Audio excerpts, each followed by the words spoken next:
If you're feeling stuck, uninspired, or just unsure of what to do next, then this video is for you.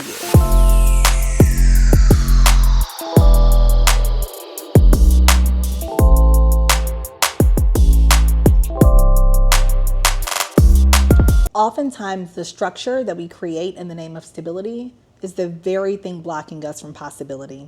And while structure can be beautiful, it should never come at the cost of your expansion. We are on borrowed time, and we do not have time to waste wondering what if.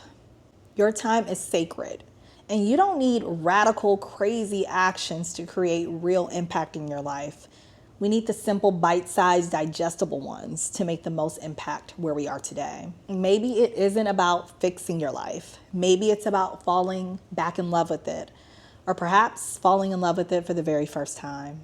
Perhaps you've been questioning your environment, your career path, or just feeling like your life is on autopilot. But hear me when I say you do not need a master plan today. You just need to approach it from a space of curiosity. I'm Rachel Rai Henry, speaker, facilitator, and founder of Creative Flow School and the Creative Flow Alchemy Method, which teaches creatives and change makers how to tap into their creativity to live fulfilling lives, design careers of their dreams, and ultimately leave impact in the world. If that sounds like something you can get into, then I invite you to subscribe to this channel and come along for the journey because we have a lot to share. Time is precious here, and since it's borrowed and we don't know how long we're gonna have here, it's so important that we don't waste our time in relationships and environments and in situations that drain our creative energy and our spirit. And also not getting caught up in this thought that we have to fix everything immediately. Sometimes the most radical thing you can do is take a small step in the right direction. So instead of thinking, how do I fix my life? I'm gonna challenge you and ask you instead, what if you dated it?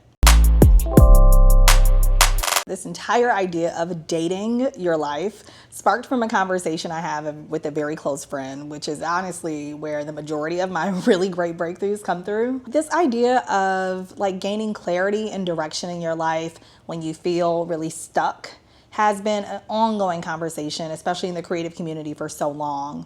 And so one of the things that I wanted to do was break down what I have been able to do and some of the areas that I think you can tap into, 3 specifically, that I know will offer you some insight and perhaps some perspective that can shift you from that like stuck and uncertain feeling into a confident creative space.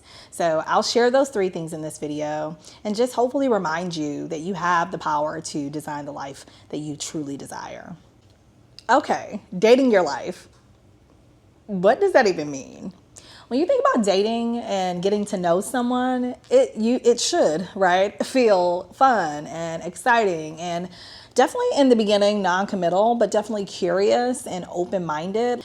It's all about like not attaching to the experience and rather pouring in and leaning into it, being in the present and not trying to plan out the entire future of said relationship or potential courtship, right? So what if we looked at our life through the exact same perspective? What if you looked at the areas that really feel like you feel that tension and maybe the stress and anxiety of where you need to make decisions, and you approached it from like, you know what? Yeah, like I'm gonna date you. Some of the best relationships that I've observed in my life have come from the willingness to explore and look at possibility and not necessarily have a definitive outline or projection of where the relationship is going to go. That way of being is so powerful when you apply it with yourself first. It doesn't just have to be outside of you that you treat life that way. And so I ask you to look at 3 key areas. 1, your environment. How does where you are affect and shape the life that you ultimately desire for yourself? 2, your career. What does it look like to have the dream job or career that really brings you joy and compensates you well? What are the building blocks to creating that? And 3, your inner world, the space that you hold for joy.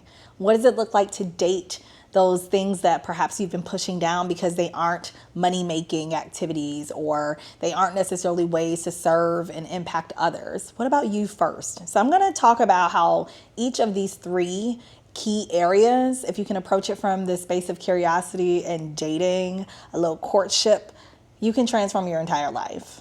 Let's get into it. So let's start with your environment. Sometimes when you feel stuck, unmotivated, uncertain, and unsure, taking a look at your surroundings and the space that you take up is a great place to get started with making a change in your life. And what I mean by that is when I look at the patterns of my life, I have lived in so many places. I've specifically over 7 cities. I've lived out of the country. And there is a common thing that I've been able to lean into when I feel my environment might be either suffocating me or no longer bringing me the joy and vitality that I seek in my life. But it's not that I think you need to radically up and move and change your environment. That's not what I'm saying. What I am saying is begin to imagine what it would look like to just go to spaces that bring you joy. For me, that looked like taking the time to explore places without the attachment and really looking at the value that it could bring to my life, whether it be for a short period of time, like a weekend trip, or exploring a much longer experience, perhaps like a residency, spending a few months in a city that I know I don't know too much, which could just wake up the curiosity, wake up that joy, and put me out of my comfort zone. That's an excellent approach to take if you're unhappy with where you are, where you're living. It's not just about like your 4 walls, but really sometimes the entire space that you take up in your city. You know when it's time to go. Like, we know when our time is up in a space, and so many people bury that feeling for the sake of stability, for the sake of being a mature adult, being responsible, whatever labels. And I am pro have your stuff together so that you can have a fulfilling life. But I'm also saying that the prerequisite for that, at least in my opinion, is that we are really clear about making sure that our core and our center is aligned and that we don't deny the things that God really wants to pull out of us. Like, the Creator doesn't want us to be stuck in a place that doesn't bring us joy. And when it's something nagging you in your spirit and you know that there is a move, or you know that you need to make a move, and you deny that, you actually are cutting off like your blessings. So I think it's important to like lean into the possibility of what could my life look like if I gave myself permission to just explore. So for you, I want you to get comfortable with the idea of not flipping your whole world upside down, but perhaps making a short list of places that you've been curious about and taking a first step, a weekend trip, literally an overnight to a city that's nearby that you can get in a car and drive to, or find the first inexpensive flight that you can take. And if you want to be even more intentional about it, perhaps you know that there's a place that you want to spend a significant amount of time just to take care of yourself, to explore your passions, talents. I have a friend who's a videographer, and all he wanted to do was spend time in LA in his element with people who got him and who understood the work that he was doing. So while he still lives here in Dallas, he spent 3 months there, took up a residency, took some classes, made some new connections, and it radically transformed his life. You can do that too, no matter what the circumstances say, but it begins with you believing that you can, and then taking an action so that you can gain the momentum, so that you can say, yes, I know that I'm worthy of this, and therefore I am giving myself permission to get out of my own way and welcome in the possibility, the invitation for opportunities like this to come to me. So that is what I mean by like looking at your environment and making a change without completely like leaving your home. You can do these things in small practical ways. Now that we've talked about dating your environment and going to places that energize you instead of drain you, and just being open to the possibility, let's talk about our career. A good example that I just gave was my good friend who is a filmmaker who went out to LA to be able to explore his career path there. I think the same thing applies no matter what your profession is. Perhaps you want to get into filmmaking, like this example, and you don't necessarily know where to start, but you work a stable 9-to-5 corporate job, and I am pro dual career lifestyles, especially with this economy. I think it's so important for you to have the things that give you roots, but also tend to your joy and tend to your passions, like not pushing them so far back that you never explore them because of fear or because of what the world is telling you is the best or right thing to do. You have to trust your internal compass, and the best way to activate that internal compass is by looking at life and taking, again, those small actions. I call these like those possibility points. What's out there for me that could materialize if I'm just open to it? So in the case of your career, and using the filmmaker example, one thing you could do is literally reach out to other filmmakers and say, I know nothing about filmmaking, but I'm very curious about it. I'm obsessed with these directors. I know everything about this, and I just want to put myself out there. Can I come and intern for you? Can I shadow you? Can I be in the room with you? Can I learn and absorb? Can I give to you while receiving your wisdom and knowledge? That's like one of the number one hacks that has worked for me in my career. When I was in project management, or when I wanted to sharpen my project management skills, the first thing I did was find a mentor. And mentorship doesn't always have to be this formal agreement. Sometimes it's just taking the time to study and learn and pour into other people so that you can receive just by the wisdom of osmosis, of being in their space. And it really has worked for me. And I'm going to talk more about that in another video. But for now, I want you to just imagine what that could look like for you, taking one step in the area or direction of your work. And bonus tip, don't wait for any formality to get into the work you love. So many filmmakers are filmmakers not because they went to film school, not because they went and learned all of the industry standards, but because they were willing to just put themselves out there, pick up their iPhone, get to shooting content, storytelling, like pouring and developing and like themselves as storytellers.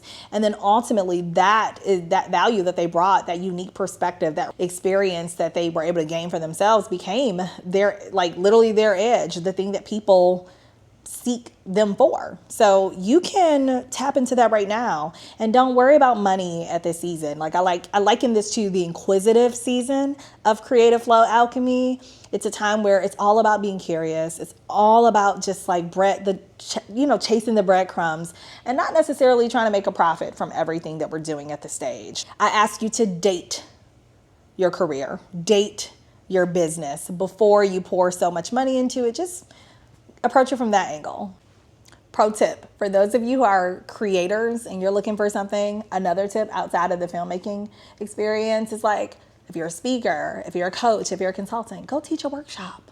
No one's stopping you. You can create one of these videos right here, put it out in the world, give it to people, and then let them come to you. I promise you, that is one of the most amazing ways to get into a profession, is to show that you have the skills and talent. You ain't gotta wait on nobody. Okay, let's get to tip 3.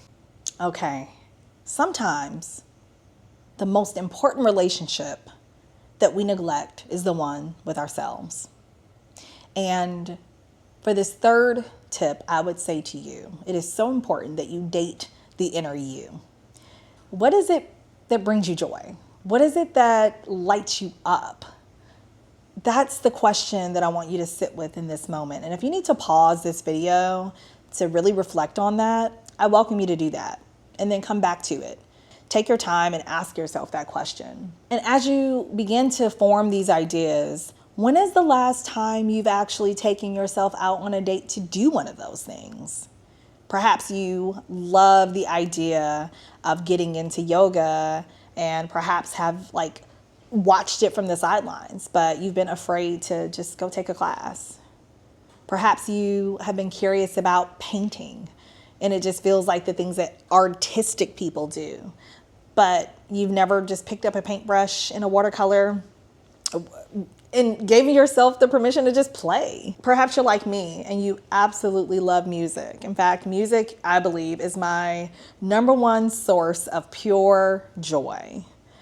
That with food and community, but definitely music as the heart of that. So I have committed my last year of my life, a little bit, actually since I would say 2023, I've committed so much time just allowing myself to lean into the idea that I make music. I am a songwriter, I am a producer, it brings me joy. And here's the caveat to that.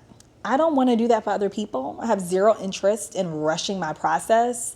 I am here to date the experience. I don't need to write music for other people. I don't need to produce other people's music. I don't even need to share my music with the world if I choose not to. It's for me. And it's okay to radically protect the things that bring you joy and peace and alignment. So I ask you, of those things that you jotted down, what are those things that really bring you in joy and light you up at your core? And when's the last time you've engaged with it? If the answer is so far that you can't even come up with it, if you can't really think of something that quickly, it's time to make some changes. I invite you to take yourself out on a date. This idea was reaffirmed when I read Julia Cameron's The Artist Way. As I went through my artist date weekly, I fell in love, not just with music again, but with parts of me that I had buried so deep because either I felt like I didn't have time or it didn't feel like it was keeping me on track for my career goals. And honestly, even deeper than that, some of it was suppressed through childhood trauma. This is a very important area and one that I argue might be the key to you being able to unlock tip 1 and tip 2, your environment and your career or creativity path. So please, I welcome you to just take some time and think about that and ignite that passion within you that is truly just for you. You deserve that. So if you've been feeling stuck, uncertain, unclear, uninspired even, remember that it's not always about having these huge, massive changes in order to be able to see progress in your life or forward momentum. Sometimes it's the small steps, those tiny actions, those moments of integrity that align you to your DNA or your divine natural approach to creativity. That's the most important work that can be done. Those baby steps, those are the ones that count. And those little pebbles, I promise you, make big dents in the reality that you're experiencing today. So, as we close out, I want to leave you with this. Life is not promised. And as a reminder, our time is so precious. It's borrowed. Do not waste your life living a version that is watered down, a version that truly doesn't make you happy for the sake of responsibility, for the sake of having stability. You can have it all. You don't have to sacrifice one for the other. You also don't have to blow up your world to experience joy. You can have these micro changes, these ones that are very doable and achievable and realistic. So I want you to explore dating your life. Take it out. What would it look like to go on a cute little date with your career instead of having to immediately change career paths? I know that there's a lot of rhetoric around these massive steps that you need to take to transform your world, but I promise you, the little things are always going to lead to sustainable practices and habits. And a lot of people have never explored little possibility points, joy activation, creative flow as their source of change. In fact, I know so many adults who those are words that they don't even have in their vocabulary. Joy is not even on the table, and that breaks my heart. But I also know that that's why I do the work I do, whether I'm serving entrepreneurs or corporate professionals, organizational leaders, or talking to family members. I am here for the joy. I am here to remind you that your creativity is the gateway to a beautiful, successful, highly fulfilling life, extremely just abundant life. And no matter what life throws at us, because trust me, it's going to throw a lot at us all the time. It's always throwing curveballs. You still have the ability to design the life of your desire and your dreams. So start by dating your life, take it out, pick an area, start with one area and pick one tiny action you can do this week and tell me in the comments below, what is that thing that you chose to do? I want to support you. I want to cheer you on. If there's something that I can lean more into for another video, don't hesitate to let me know below. Please subscribe. And before you go, I created 2 tools to help you really explore this further. If you're someone who's like, this really resonated for me and I want more, there's 2 free tools that you can use. One is my Creative Flow quiz, which is all about finding out which season of Creative Flow alchemy you are currently in. And the second is all about auditing your creativity, your patterns, your time and energy and how you're spending it. So perhaps you can get even more intimate into the conversation of if my environment, if my career, and if my inner world is out of alignment because of how I'm spending my time and how I'm serving others and what is the motivation for that. That's really important information to know for yourself. And this audit will help you answer that question and so much more. So I invite you to take advantage of those below. Thank you for spending time with me. I appreciate you so much. And until next time, I'm wishing you ease, peace, grace, and flow.